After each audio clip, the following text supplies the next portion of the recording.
Assalamualaikum warahmatullahi wabarakatuh. Perkenalkan, nama saya Muhammad Nopalapani dari kelas MPI 4B2 dengan NIM 190302762. Di sini saya akan menjelaskan bagaimana cara untuk melakukan uji ANOVA dan juga uji regresi. Tapi yang pertama-tama kita akan melakukan uji ANOVA terlebih dahulu dengan menggunakan hipotesis ANOVA sama dengan dan tidak sama dengan. Nah,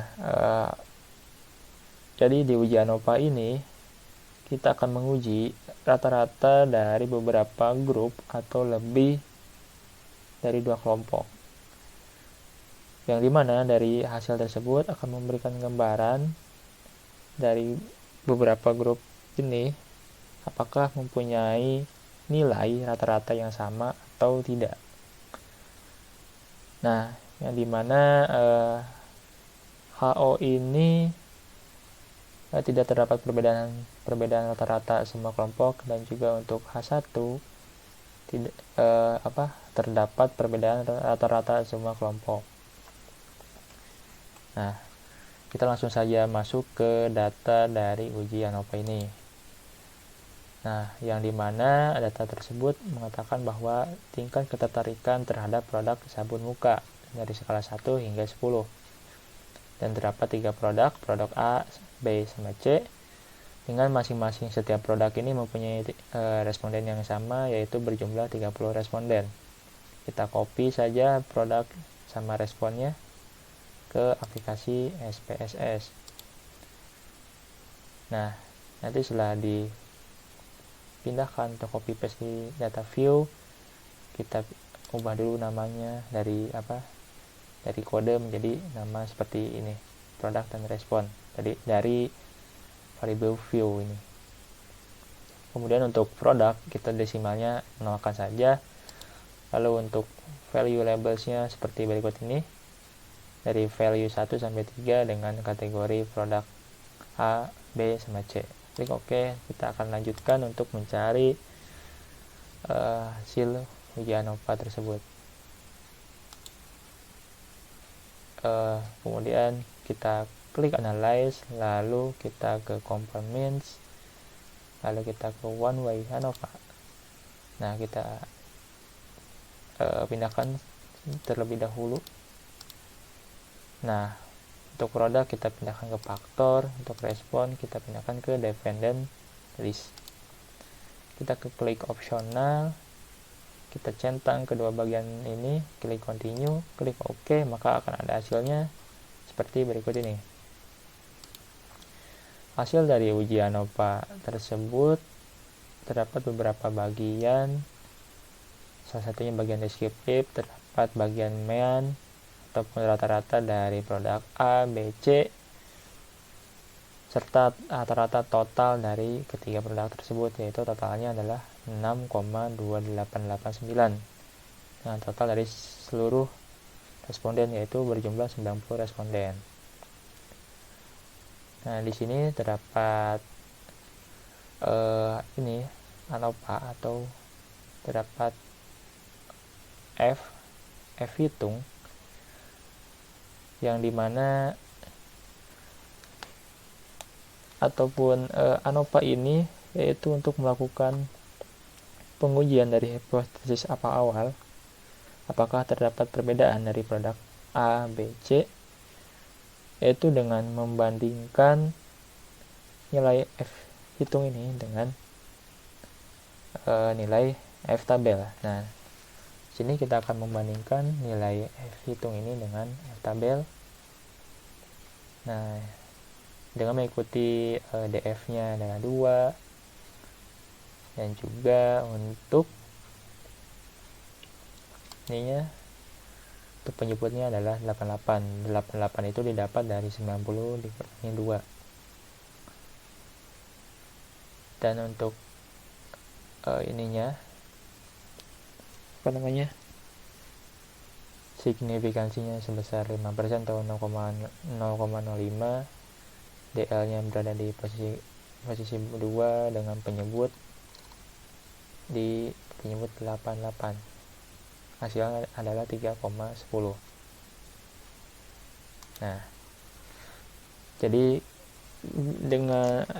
dari hal tersebut bisa kita simpulkan bahwa F hitung lebih besar dari F tabel dengan total F hitung 97,788, sementara F tabel adalah 3,10.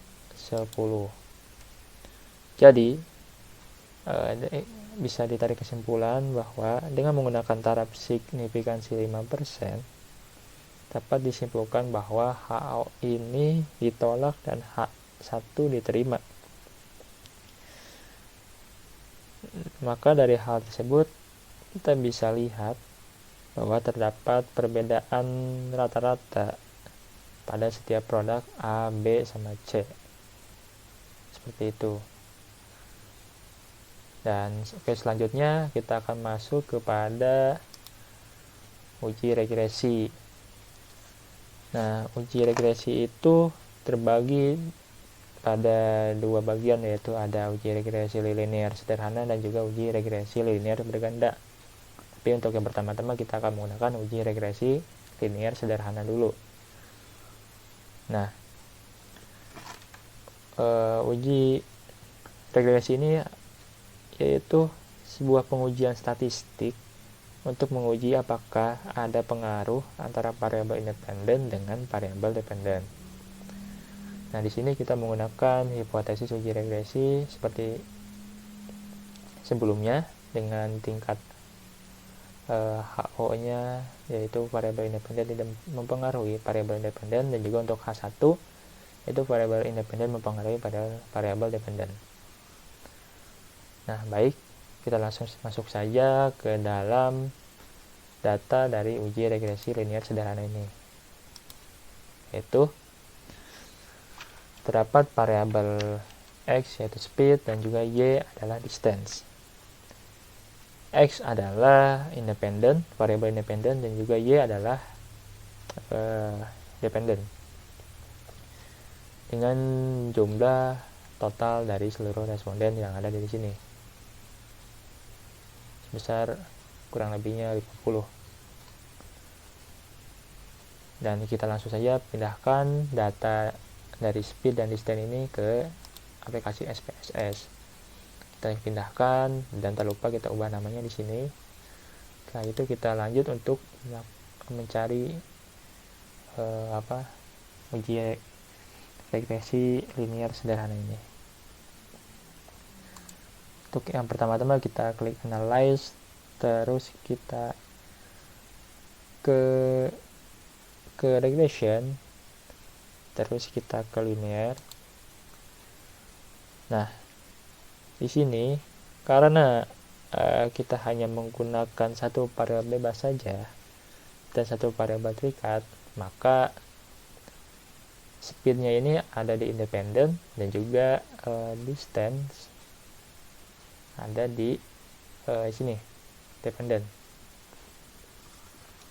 Lalu kita ke statistik, tak lupa ininya harus dicentang, estimated-nya dicentang, kemudian confidence interval dicentang, levels-nya adalah 95, model-nya dicentang seperti ini, klik continue, klik OK, maka akan ada hasilnya seperti berikut ini. Nah, ini adalah hasil dari uji regresi sederhana. Nah, kita akan lanjut ke dalam data yang ada di Word supaya lebih bisa memahami lagi terkait uji regresi linear sederhana ini. Nah, seperti ini. Pada analisis uji regresi linear sederhana, yang pertama-tama kita harus melihat model regresi linear sederhananya dulu dengan rumus Y sama dengan A plus BX.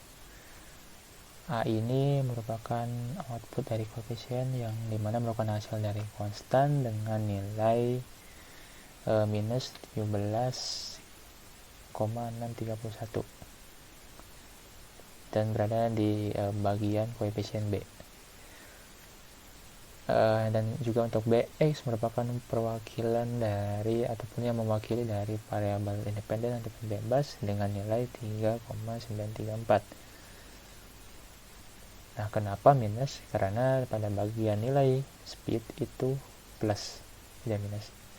Itu dengan penulisan seperti berikut ini, yaitu Y sama dengan minus 17,631 plus 3,934X. Nah, kemudian setelah mengetahui model regresi linear sederhananya, kita berlanjut pada kriteria pengujian ANOVA pada uji regresi linear sederhana ini. Oke, baik. Yang pertama-tama, seperti sebelumnya, kita akan membandingkan dari F hitung dengan F tabel, dengan df-nya 1 dan juga penyebutnya 49. Nah, kita bisa langsung lihat dengan penyebutnya 49 dan juga df-nya 1, ini angkanya adalah 4,04. Nah, maka bisa kita lihat bahwa F hitung lebih besar daripada F tabel. Nah, jadi bisa kita simpulkan bahwa dengan menggunakan taraf signifikansi 5%, hasil yang didapat bahwa HO ini ditolak, H1 diterima. Dan dengan signifikansi antara variabel bebas atau speed dengan variabel terikat atau distance. Lalu untuk koefisien determinasi ini dengan model Sumari yang dimana yaitu untuk melihat seberapa besar si X menyumbang untuk si Y. Si X ini berarti tadi si speed, variabel speed, dan juga si Y adalah distance. Jadi nilai R² ini adalah 0,652. Artinya variabel speed atau X ini ternyata hanya menyumbang 65%, sedangkan sisanya 30%-nya dipengaruhi oleh faktor-faktor lainnya. Nah, selanjutnya akan dilanjutkan pada uji regresi linear berganda. Caranya hampir mirip dengan sebelumnya. Nah, pada analisis uji regresi linear berganda ini terdapat satu variabel terikat dan juga terdapat 2 atau lebih dari variabel bebas. Nah, sebelum masuk ke rumus ini, kita masuk ke data yang ada di Excel, data mentahnya. Itu terdiri dari YouTube, Facebook, newspaper, dan sales. Yang dimana di sini kita akan menganalisa bagaimana pengaruh iklan YouTube, Facebook, dan newspaper terhadap penjualan. Atau juga kita akan menganalisa pengaruh variabel independen terhadap variabel dependen. Nah, lalu setelah itu kita copy dulu data YouTube sampai sales ini berdasarkan jumlah respondennya. Setelah itu kita pindahkan ke aplikasi SPSS. Di sini kita sudah pindahkan dan juga sudah mengubah namanya. Lalu kita akan lanjutkan ke rumusnya. Nah, di sini adalah kita analisis ke regression, kita pilih linear. Lalu di sini kita reset dulu nih. Nah, karena di variabel ini ataupun uji regresi linear berganda ini yang dimana terdapat hanya satu variabel terikat saja dan juga memiliki 3 variabel bebas untuk konteks dalam kasus ini. Yang dimana untuk variabel dependen ini adalah sales, juga untuk independennya adalah YouTube, Facebook, dan juga newspaper. Dan tak lupa kita ke statistik, kita continue ininya, levelnya 95, klik continue, klik OK. Maka akan ada hasilnya seperti berikut ini. Dan saya telah memindahkan data ini ke dalam Word biar lebih maksimal dalam penyampaian kali ini. Nah, kita langsung masuk ke dalam Word-nya di sini. Setelah tadi kita pindahkan di SPSS ke dalam Word.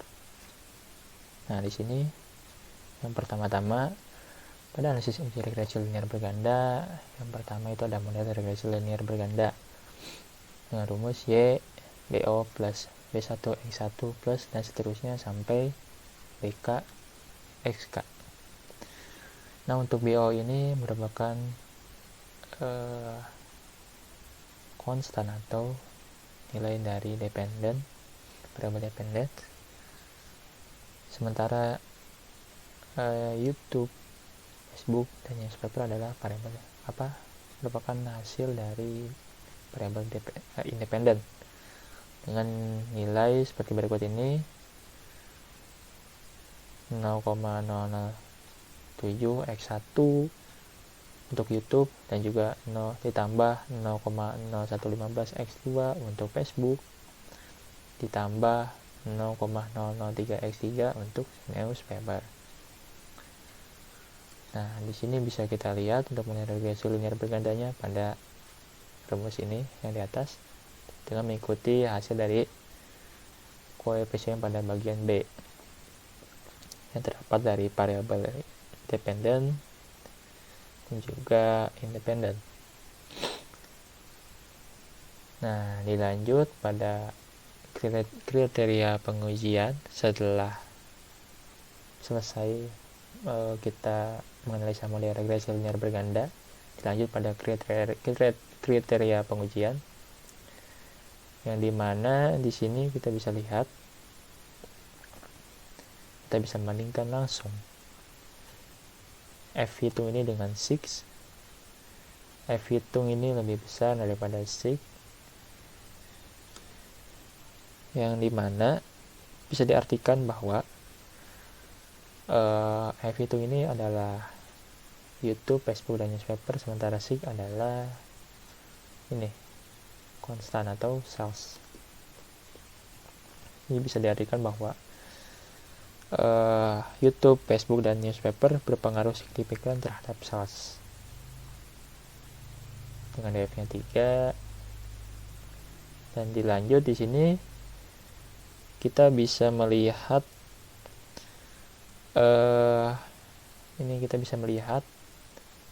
satu persatu dari 3 variabel tadi, apakah seluruhnya itu mempunyai hasil yang signifikan atau tidak. Kita bisa lihat bahwa yang pertama nih ada YouTube dengan poin 1.300 dengan SIG 0,195.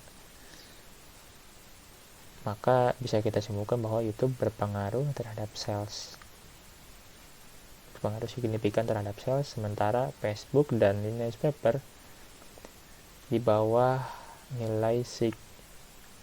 Jadi bisa disimpulkan bahwa Facebook dan newspaper tidak berpengaruh signifikan terhadap sales. Nah, lalu untuk koefisien determinasi di sini pada model sumarinya, yang dimana untuk melihat seberapa besar dari si X menyumbang untuk si Y tidak jauh berbeda seperti sebelumnya, yang dimana si X ini adalah tadi seperti YouTube, kemudian Facebook, kemudian newspaper, sementara Y-nya adalah sales, penjualan. Nah, bisa disebutkan bahwa nilai R² ini 0,10 adalah 10%. Jadi pengaruhnya hanya 10% dari YouTube, Facebook, dan newspaper. Sementara 90%-nya lagi dipengaruhi oleh faktor-faktor lainnya. Nah, mungkin cukup sekian terkait penyampaian saya terkait uji ANOVA dan juga regresi. Kurang lebihnya mohon dimaafkan. Wassalamualaikum warahmatullahi wabarakatuh.